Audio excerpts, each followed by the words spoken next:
എടി, നിന്റെ അച്ഛനെ കെട്ടി ഞാൻ അനുഭവിച്ച പോലെ നീ അനുഭവിക്കാതിരിക്കാനാ ഞാൻ ഈ പറയുന്നേ. ഈ സ്ഥിര വരുമാനം ഇല്ലാത്തവനെ കെട്ടിക്കഴിഞ്ഞാൽ നിന്നെ ആരും നോക്കും? നോയിക്കൊണ്ടിരിക്കാൻ ഞാൻ എന്താ പട്ടിക്കുഞ്ഞ പൂച്ചക്കുഞ്ഞോ അല്ലാണോ? അമ്മ എന്തിനാ എപ്പോഴും അച്ഛനെങ്കിലും കുറ്റം പറയണേ? അമ്മക്ക് ജോലി നോക്കിക്കൂടായിരുന്നോ? ജനിക്കുമ്പോ തൊട്ട് കെട്ടിക്കുന്നവരെ അച്ഛൻ നോക്കും, അത് കഴിയുമ്പോ പിന്നെ കെട്ടിയോ നോക്കും നേരിച്ചാണ് അമ്മ ജീവിച്ചേ. ഞാൻ കെട്ടാൻ തീരുമാനിച്ചതേ എന്നെ നോക്കാൻ പറ്റുന്ന ആളെ അല്ല, നല്ല മനസ്സുള്ള ഒരാളെയാ. അമ്മയും ഞാനും തമ്മിൽ ഒരുപാട് വ്യത്യാസമുണ്ട്.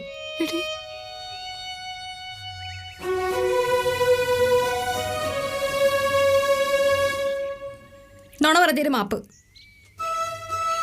ഒരു ജീവിതം തുടങ്ങാൻ ഇത്രയും പേരുടെ അനുവാദം വേണമെന്ന് എനിക്കറിയില്ലായിരുന്നു.